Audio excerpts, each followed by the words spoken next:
नमस्कार विद्यार्थी मित्रांनो, तुम्ही सर्वांनी महाटीईटी 2026 परीक्षेची तयारी सुरू केलीच असेल, पण बालमानसशास्त्रासारखा विषय जिथे गुण मिळवणे सोपे असते तिथे आपण कुठे कमी पडतो, तर ते म्हणजे योग्य प्रश्नांचा सराव. आजच्या या विशेष व्हिडिओमध्ये भाग 4 मी तुमच्यासाठी घेऊन आले आहे. 2017 ते 2025 वर्षातील बालमानसशास्त्राचे 50 महत्त्वाचे प्रश्न म्हणजे PYQ. हे प्रश्न केवळ प्रश्न नाहीत तर परीक्षेच्या दृष्टीने अत्यंत महत्त्वाचे आहेत. तर आज आपण वेगवेगळ्या गोष्टी पाहणार आहोत या प्रश्नांमध्ये, ज्या की परीक्षेच्या दृष्टीने अत्यंत महत्त्वाच्या आहेत आणि हे PYQ आहेत. इथून मागे येऊन गेलेले 2017 ते 2025 या कालावधीमध्ये येऊन गेलेले प्रश्न. तर पहिला भाग आहे बालविकास आणि मानसशास्त्राचे सिद्धांत. या घटकावर आधारित प्रश्न आहेत. पहिला प्रश्न आहे, खालीलपैकी कोणत्या मानसशास्त्रज्ञाने कुमारावस्थेला वादळ आणि तणावाचा काळ असे संबोधले आहे? आपण प्रश्न पाहणार, त्याचं उत्तर पाहणार आणि त्याचं थोडंसं स्पष्टीकरण पाहणार. ऑप्शन तुम्हाला दिसतच आहे तिथे. तर उत्तर आहे स्टेनली हॉल. तर स्टेनली हॉल यांनी कुमारावस्थेचा सखोल अभ्यास केला. या वयात मुलांमध्ये वेगाने शारीरिक, मानसिक, संप्रेरकीय बदल होत असतात. त्यामुळे मुले भावनिकदृष्ट्या अस्थिर असतात आणि त्यांच्या मनात अनेक द्वंद्व सुरू असतात. म्हणून त्यांनी या काळाला वादळ आणि ताणतणावाचा काळ म्हटले आहे. पुढचा प्रश्न आहे, विकास ही जन्मल्यापासून ते मृत्यूपर्यंत अखंड चालणारी प्रक्रिया आहे. या प्रक्रियेत प्रामुख्याने कोणते बदल समाविष्ट असतात? तर उत्तर आहे गुणात्मक बदल. तर ही वाढ प्रामुख्याने संख्यात्मक, वजन, उंची वाढणे असते. तर विकास हा प्रामुख्याने गुणात्मक असते. यामध्ये बालकाच्या कार्यक्षमतेत, वर्तनात, मानसिक क्षमतेत होणारे बदल हे समाविष्ट असतात आणि जन्म ते मृत्यूपर्यंत हे बदल अखंड सुरू राहतात. म्हणून विकास ही जन्मल्यापासून ते मृत्यूपर्यंत अखंड चालणारी प्रक्रिया आहे. जीन पियाजे यांच्या मते मूल कोणत्या अवस्थेत वस्तूचे सातत्य शिकू लागते? तर उत्तर आहे संवेदीकारक अवस्था. तर संवेदीकारक अवस्थेमध्ये म्हणजे 0 ते 2 वर्ष या कालावधीमध्ये मूल सुरुवातीला डोळ्यांसमोरून वस्तू बाजूला केली की ती अस्तित्वात नाही असे मानते. परंतु 8 ते 9 महिन्यांचे झाल्यावर त्याला समजते की वस्तू डोळ्यांसमोर नसली तरी ती या जगामध्ये अस्तित्वात आहे. यालाच वस्तूचे सातत्य असे म्हणतात. आणि संवेदीकारक अवस्थेचा कालावधी आहे 0 ते 2 वर्ष. पुढचा प्रश्न आहे, समीपस्थ विकासाचे क्षेत्र zone of proximal development ZPD ही संकल्पना कोणी मांडली? तर उत्तर आहे लेव वायोगस्की. झोन ऑफ प्रॉक्सिमल डेव्हलपमेंट यांच्या मते सामाजिक सांस्कृतिक सिद्धांत मांडला त्यांनी. त्यांच्या मते मूल स्वतःच्या क्षमतेने जे करू शकते आणि कोणाच्या तरी मार्गदर्शनाखाली जे करू शकते, या दोन्हीमधील टप्पा किंवा क्षेत्र म्हणजे समीपस्थ विकासाचे क्षेत्र. हावर्ड गार्डनर यांच्या मते जे लोक निसर्गातील वनस्पती आणि प्राण्यांना सहज ओळखू शकतात त्यांच्याकडे कोणती बुद्धिमत्ता असते? तर उत्तर आहे निसर्गवादी बुद्धिमत्ता. यांच्या मते बहुविध बुद्धिमत्ता सिद्धांतानुसार ज्या व्यक्तींना निसर्ग, झाडे, प्राणी, हवामान यात जास्त रस असतो आणि त्यांची उत्तम समज असते त्यांच्यामध्ये निसर्गवादी बुद्धिमत्ता अधिक असते. उदाहरणार्थ शेतकरी, वनस्पती शास्त्रज्ञ. पुढचा प्रश्न आहे, थॉर्नडाईक यांनी मांडलेल्या अध्ययनाच्या नियमांपैकी एखाद्या गोष्टीचा वारंवार सराव केल्याने अध्ययन दृढ होते. हा नियम कोणता आहे? तर उत्तर आहे सरावाचा नियम. E.L. थॉर्नडाईक यांनी अध्ययनाचे 3 नियम सांगितले. त्यापैकी अभ्यासाचा आणि सरावाचा नियम सांगतो की ज्या क्रियेचा जितका जास्त सराव करू तितके आपले शिक्षण पक्के होते. पाढेपाठ करणे किंवा टायपिंग शिकले हे त्याचं उदाहरण आहे. इवान पावलोव यांनी कुत्र्यावर केलेल्या प्रयोगात घंटी वाजवणे हे खालीलपैकी काय होते? तर उत्तर आहे अभिसंधित उद्दीपक. तर पावलोव यांच्या अभिजात अभिसंधान प्रयोगात अन्न हे नैसर्गिक उद्दीपक होते, परंतु अन्नासोबत वारंवार घंटी वाजवल्याने कुत्र्याला घंटीचा आणि अन्नाचा संबंध समजला, म्हणून घंटी हे अभिसंधित उद्दीपक मानले गेले आहे. स्किनरच्या साधक अभिसंधान सिद्धांतात वर्तनाला बळकटी देण्यासाठी कशाचा वापर केला जातो? तर उत्तर आहे प्रबलन. तर B.F. स्किनर यांच्या साधक अभिसंधान सिद्धांतानुसार जर एखाद्या चांगल्या वर्तनानंतर प्रबलन म्हणजे बक्षीस किंवा कौतुक केले तर ते वर्तन पुन्हा पुन्हा घडण्याची शक्यता असते, म्हणून त्याचा वापर केला गेला आहे. कोहलरने सुलतान नावाच्या चिंपांझीवर केलेल्या प्रयोगातून कोणत्या अध्ययन पद्धतीचा शोध लावला गेला आहे? तर उत्तर आहे मर्मदृष्टीमूलक अध्ययन. पुढचा प्रश्न आहे,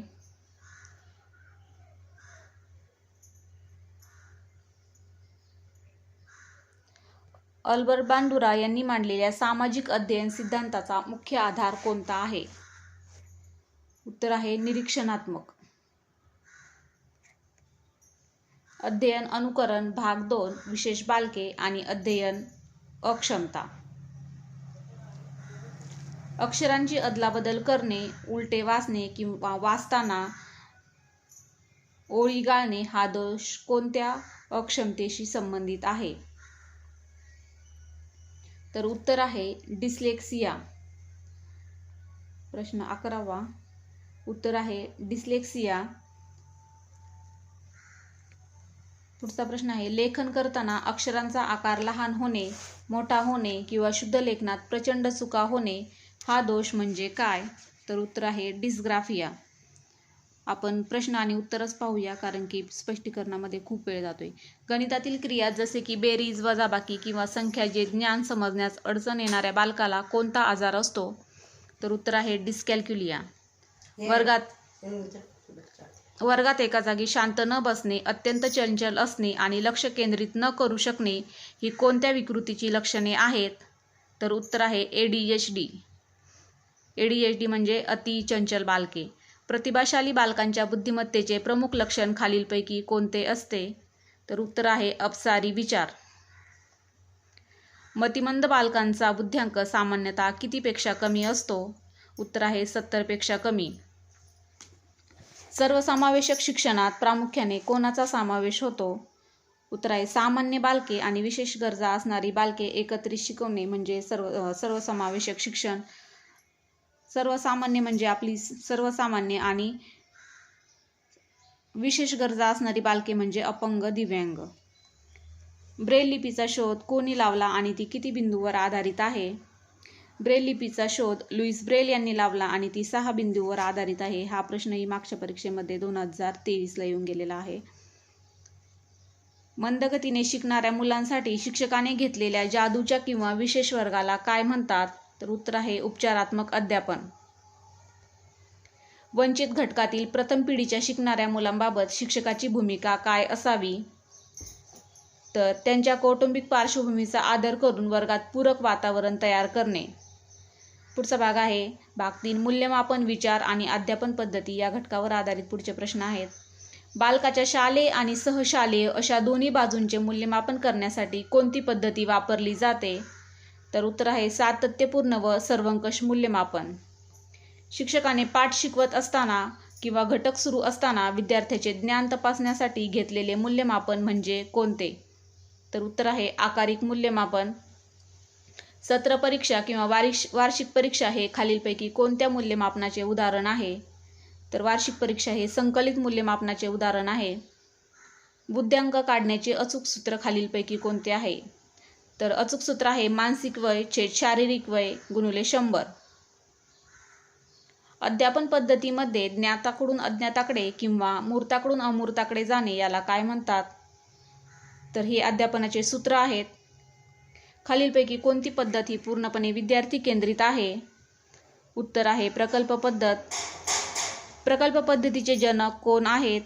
तर उत्तर आहे डॉक्टर विल्यम किलपॅट्रिक. सूक्ष्म अध्यापन चक्राचा एकूण कालावधी किती मिनिटांचा असतो? तर उत्तर आहे 36 मिनिटे. मुलांच्या वर्षभरातील विविध कृती, चित्रे आणि प्रगतीचे पुरावे एकत्र जतन करून ठेवलेल्या फाईलला काय म्हणतात? तर उत्तर आहे पोर्टफोलिओ. मानसशास्त्र हे मानवी वर्तनाचे शास्त्र आहे अशी वर्तनाचा अभ्यास करणारी व्याख्या कोणी केली?